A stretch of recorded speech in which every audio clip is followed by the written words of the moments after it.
morning briefing kali ini saya ingin menyampaikan 2 poin. Yang pertama masalah komoditi oil dan beberapa komoditi lainnya. Terfokus untuk hari ini adalah tentang komoditi. Yang pertama adalah masalah pergerakan minyak mentah, crude oil ya. Untuk sekarang di level 100.84. Ini dari kajian teknikal saya melihat mengalami koreksi hampir menyentuh tepat di 61,8% di 100.26 dolar per barrel. Ada indikasi dan news yang disampaikan termasuk di Monex Daily juga terkaitan adanya sanksi dari Amerika Serikat terhadap beberapa petinggi dan pejabat Rusia, dan kemungkinan masih situasi wait and see dari eskalasi politik dari actionnya Rusia terhadap Ukraina. Nah, barangkali Pak Dwi, menyangkut musim panas di Amerika Serikat dan belahan Eropa, memasuki dari bulan Mei, Juni, dan Juli, ini biasanya 3 bulan berturut-turut musim panas ini adalah situasi banyaknya porsi libur dan event-event outdoor di Amerika Serikat dan termasuk juga Eropa. Biasanya banyak orang dari pelosok-pelosok daerah menuju ke perkotaan untuk menyaksikan event-event dan game serta permainan outdoor tersebut, di mana event-event ini tentu akan sangat menyita perhatian dari semua pihak termasuk pebisnis, melihat kebutuhan untuk sumber bahan bakar ini untuk mensuplai bisnis dan industri mereka ya. Seperti contoh misalkan di Amerika Serikat, misalkan event di pantai, maka biasanya di situ akan banyak pengusaha-pengusaha dan pebisnis yang sifatnya eceran dan retail menggunakan kesempatan musim panas ini untuk menjajakan dagangannya. Saya kira untuk permintaan minyak, terutama dalam konteks transportasi, ini akan meningkatkan volume permintaan di Amerika Serikat menyangkut memasuki musim panas ini. Oleh karena itu, dari analisa teknikal, kita sudah melihat kenaikan harga minyak sejak di 97.35 sampai di 104.96. Level koreksi sudah hampir menyentuh di 61,8, 100.6 dolar per barrel. Saya kira ini rentang harga dari 97.35 dan 104.96 kurang lebih ada sekitar 7 dolar ya, 7 dolar per barrel, dan kemudian sempat koreksi dari 104 ke 100.26. Ini kurang lebih hampir 5 dolar koreksinya, menyentuh 60%. Saya kira ini potensi untuk oil dari sisi teknikal tepat sekali, bahwasanya di bawah level 100 konfirmasi untuk bearish. Tadi barangkali ada komentar dari view saya, divergen untuk oil ini terlihat di batasan area 100.50, kemudian konfirmasi bearish itu di bawah 100 dolar per barrel untuk trend oil berikutnya. Jadi saya kira ini potensi peluang untuk kenaikan dan rebound oil saatnya di level 100 ini, 100.50-an dan 100.84. Padi barangkali ada komentar. Ya, kalau saya secara teknikal lihat juga dari sisi candle juga sedikit mengecil dibandingkan dengan fresh pada saat penurunan pertama. Candle pertama itu terlalu besar, 1, 2, 3. Kemudian saat ini tidak terlalu besar seperti candle-candle sebelumnya pada saat penurunan pertama, setiap penurunan. Jadi indikasi untuk terjadinya bullish juga terlihat dari sisi candle ya. Tapi dari sisi fundamental juga ada pertanyaan sih. Sebetulnya dalam keadaan krisis seperti ini, oil kok diam-diam aja. Seharusnya kan juga bergejolak. Apa ini ada yang menahan atau seperti apa, saya juga nggak tahu. Demikian Pak Budi. Ya, barangkali memang kebiasaan kita selalu melakukan sebuah aksi yang terlalu cepat sebelum ada reaksi, dan pola minyak itu umumnya ya, artinya begini, kita selalu bertindak dan mengambil sikap memutuskan harga itu sebelum benar-benar menghitung kalkulasi tentang harga yang terjadi swing high dan swing low sebelumnya, sehingga uh, dalam kondisi penurunan jangka pendek dari 104,90-an sampai ke 100,84 ini membuyarkan perhatian kita dari swing high yang terjadi dari sejak bulan Maret 2014 ini. Saya kira kenaikan sejak bulan Maret sampai di April ini 1,5 bulan pergerakan ini wajar kalau ada koreksi 2 minggu untuk di harga minyak. Saya kira logika sederhana dari supply and demand dengan memasuki musim panas ini akan banyak kebutuhan bahan bakar untuk konsumsi termasuk untuk transportasi, sehingga seorang pengecer atau seorang makelar minyak dunia, minyak internasional untuk konsumsi ke publik, saya kira ini tidak langsung semerta-merta menaikkan harga pada saat akan menjelang masuk musim panas. Artinya begini, ini akan masuk musim panas, bagi pedagang dan agen minyak internasional ini akan mencoba bergen untuk mendapatkan harga minyak murah dari produsen. Oleh karena itu, ada tekanan harga minyak dari 104,90 ke 100,20 ini kesempatan adalah pola yang terbentuk dari adanya penawaran-penawaran yang membuat harga mengalami penurunan di minyak tadi, Pak Dwi. Sehingga seorang agen ataupun broker minyak internasional di level 100,50 ini adalah kesempatan untuk membeli di harga normal, harga yang bisa menguntungkan untuk nanti dikonsumsi dan diolah menjadi bensin kah, menjadi premium kah, atau menjadi aftur kah. Nah, jadi ini kan harga minyak mentahnya. Nanti pada saat konsumsi di musim panasnya, saya kira harga akan kembali normal ke 105 dan 106. Demikian, Pak Dwi. Kalau pengaruh krisis Ukraina gimana Pak Boji? Soalnya Rusia kan gede juga tuh pemasok minyak dunia. Kayaknya belum direspon saat ini. Ya, memang ada beberapa porsi yang harus kita pahami, bahwasanya untuk distribusi minyak yang berasal dari Rusia, konsumen terbesarnya itu bukan dari Eropa ataupun dari Amerika, namun dari Asia Tengah, termasuk dari negara Balkan dan China. Saya kira kita harus bisa memiliki, nanti kita coba cari datanya, berapa persentase distribusi dari output minyak Rusia kepada dunia, dan berapa saja persentase minyak mentah dari Timur Tengah kepada dunia, berapa saja persentase minyak mentah dari Kanada kepada dunia. Ini yang perlu kita pilah-pilah, sehingga sepengetahuan saya untuk produksi dari Rusia itu jalur arah distribusinya itu ke China dan negara-negara Balkan, bukan ke Eropa dan Amerika. Sehingga eskalasi politik di sana tidak mempengaruhi minyak secara keseluruhan dari harga minyak based on dollar, karena kalau yang dari Rusia sana itu pembayarannya dengan rubel, Pak. Ya, jadi pembayarannya dengan rubel, bukan dengan US dollar. Saya kira yang perlu diperhatikan adalah data dari OPEC, karena menggunakan acuan harga US dollar per barrel, kemudian produksi dari Timur Tengah yang notabene tidak terkait dengan kerusuhan di Rusia.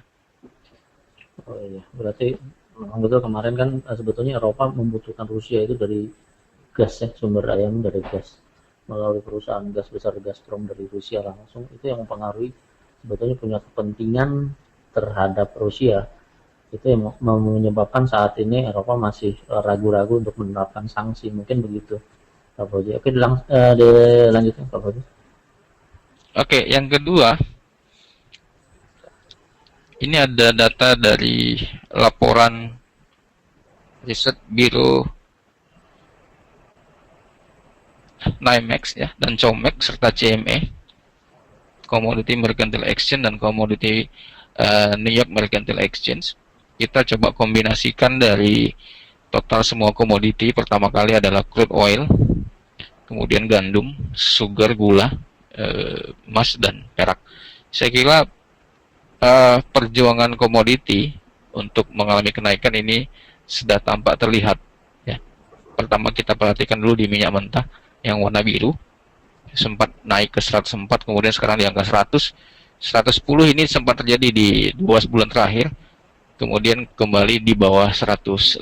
Saya kira ini adalah tanda-tanda bahwasanya sudah ada tren kenaikan walaupun perlahan untuk di minyak. Kemudian di gandum juga, eh, walaupun ini komoditi pertanian, tapi gandum juga menghasilkan minyak yang bisa mempengaruhi substansi dari harga minyak dunia. Kalau misalkan diversifikasi produk untuk biodiesel ini menggunakan gandum sebagai alternatif bahan pokok produksi. Namun tren yang terbentuk dari pembentukan harga gandum dan gula ini trennya akan mempengaruhi secara keseluruhan persepsi publik dan opini publik bahwasanya komoditi ini mengalami tren kenaikan yang kita tidak menyadarinya bahwasanya sudah terjadi pola kenaikan di situ. Nah, kemudian untuk di emas juga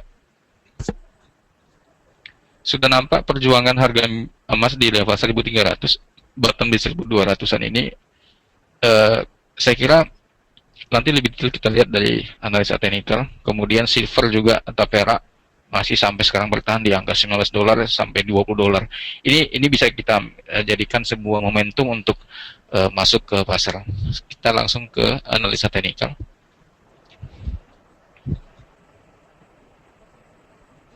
Ini tren oil, di mana dari formasi sejak Januari 2014 sampai mengalami kenaikan 105, ya.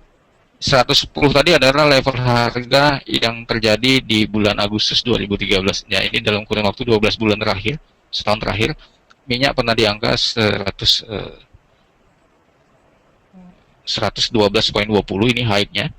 Kemudian mengalami penurunan, kemudian membuat bottom, dan terus ini mengalami kenaikan. Nah, potensi koreksi di 97.50, kemudian market bounce back kembali. Ini adalah market flat yang juga kalau kita lihat dari rilis berita ketegangan di Rusia, kemudian kembali melunaknya Rusia, begitu berita yang mempengaruhi harga minyak. Namun secara keseluruhan tren yang terbentuk adalah saya melihat ini akan mengalami kenaikan lebih lanjut di 111.50. Oleh karenanya untuk strategi dan trading plan untuk oil berikut ini adalah strong support di 97 dan 98 sebagai batasan stop loss, dengan re-enter point di area 101 ataupun di level 100.00. Jadi ini sekarang sudah berada di teritori buy area untuk memperhatikan pola 98 sebagai batasan stop loss. Ya, saya kira ini kalau misalkan tren gambar patternnya saya hapus,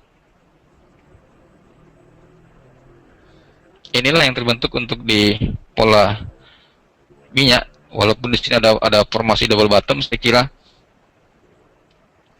one day ini akan mengalami break point, ya, karena perjuangan harga minyak sampai di 105 tertahan kembali, ya. Oleh karena itu batas support di 98 ini areal harga konfirmasi untuk market bearish. Ini untuk di oil.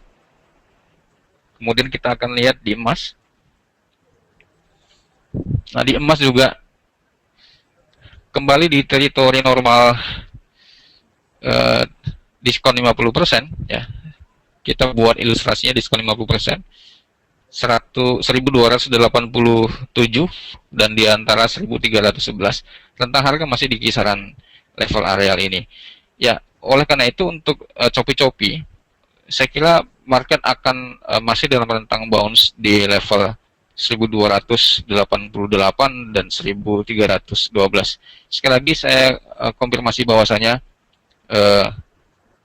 formasi volume yang semakin menipis penurunannya, kemudian bentuk candle bar yang juga bodinya menuju arah atas, konfirmasi tekanan ini sentimennya sudah membentuk arah yang positif. Nah, teman-teman nanti bisa lihat bahwasanya formasi moving average dengan shadow yang kecil ini membentuk pola.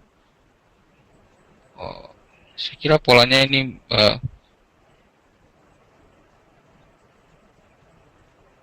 yang cukup menarik untuk diperhatikan, ya. Walaupun harga sempat ke 1260-an. Namun nilai rata-rata average point-nya ini membentuk di harga 1285. Oleh karena itu, ranging areal yang terbentuk sekarang ini kita harus menggunakan sebuah acuan fix dengan memperhatikan range area yang pernah terjadi di harga 1390-an dan rentang harga 1180. Ini adalah acuan harga fix yang harus kita jadikan level-level harga, walaupun terjadi fluktuasi yang cukup luar biasa di sini. Namun area-area level harga yang sudah fix demikian ini menjadikan kita memiliki acuan harga yang fix untuk menentukan level entry point.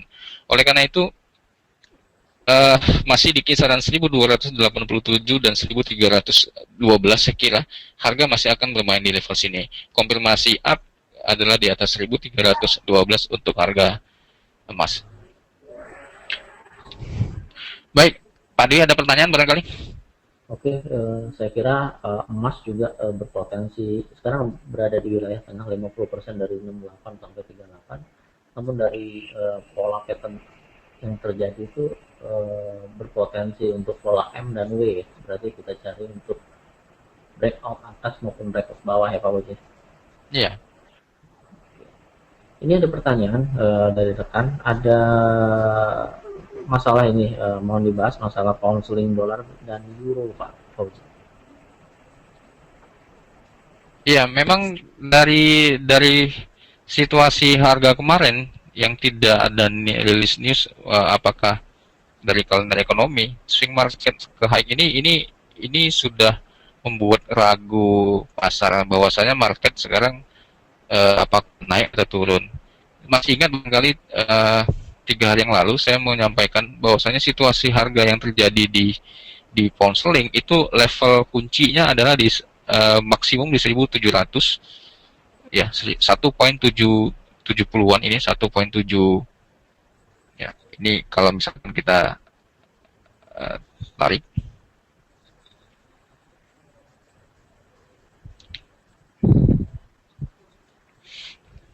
kemudian di sini ada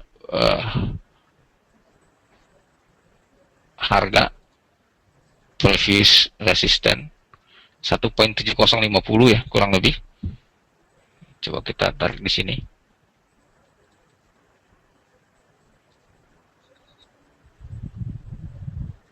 Nah, situasi yang terjadi di pound sterling bahwasanya dengan formasi 4 jam double top kemarin ya, ini kemarin sempat mengalami profit sekitar 50 poin. Namun kembali market menyentakkan dan mengagetkan kita semua dan para analisis apakah ini konfirmasi lebih lanjut. Namun terbukti pada hari ini juga masih dalam rentang harga 1.6810 di mana ini ada harga selimit kita kemarin. Nah, teman-teman semua jangan lupa bahwasanya ada shadow price harga di sini yang menjadi resisten strong di 1.7054 kurang lebih adalah sekitar 200 sampai 300 poin rentang harga yang terjadi dari level harga sekarang. Ini adalah risiko yang harus dialokasikan dengan penempatan sell satu lot untuk di GBP. Oleh karena itu strategi manajemen dan trading plan-nya ini harus betul-betul dikaji sesuai dengan kekuatan modal yang dimiliki. Saya kira Pak Dwi, ini 1 tahun terakhir ya, coba kita lihat dari 2013 bulan 7 sampai 2014 bulan 4 menjelang 2 bulan lagi setahun genap ini harga pound sterling mengalami kenaikan.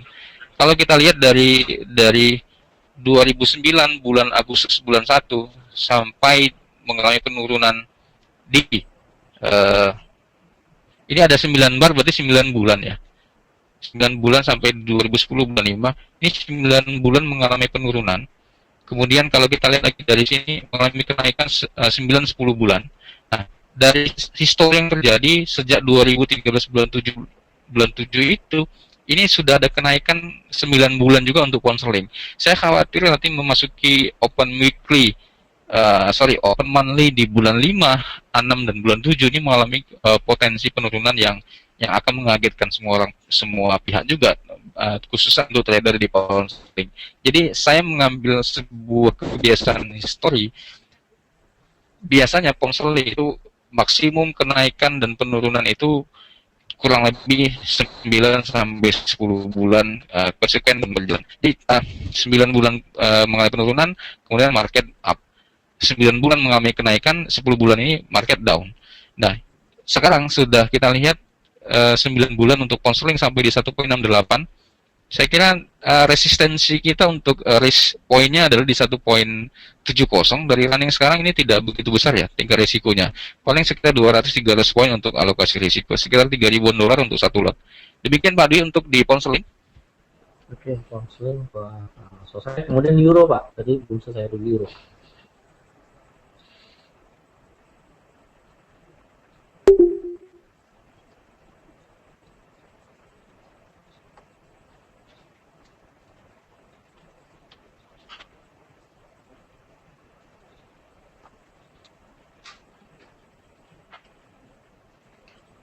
Oke. Nah, yang terjadi di euro, apapun berita dan rilis, dengan memperhatikan pola daily chart candlestick-nya ini ya. Nah, begini.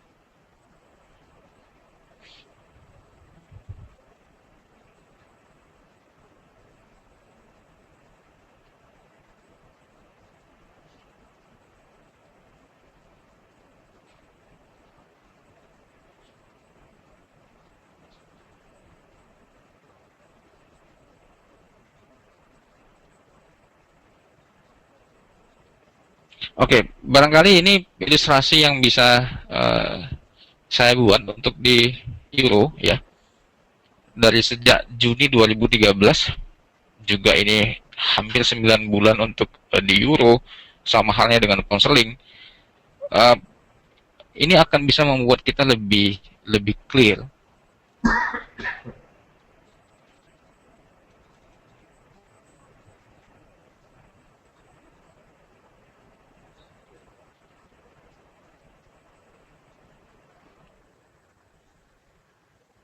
Untuk melihat kira-kira sudah melewati area kebiasaan dia ya. Nah, informasi daily, harga euro terhadap US dollar ini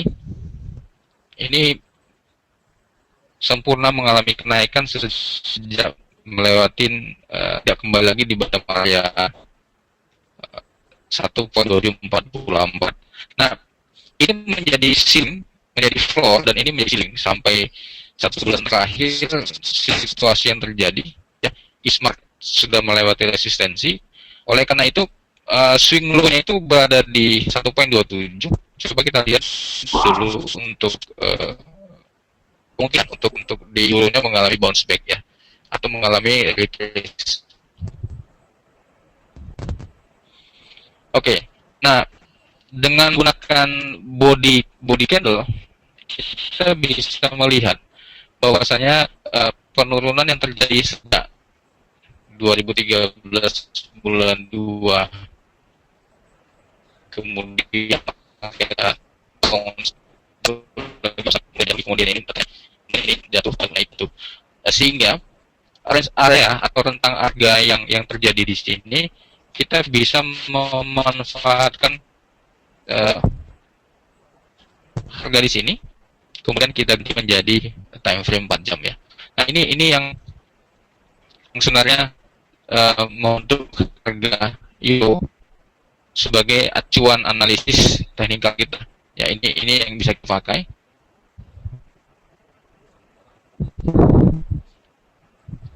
Ya, begitu. Yang terjadi belakangan hari harus kita ukur dengan jelas bahwasanya tentang harga yang masih dalam kisaran flat ya. Ini terkait dengan kebijakan politik dari Eropa juga. Kemudian saya kira masih ada hubungannya dengan bisnis antara Eropa dengan negara Rusia.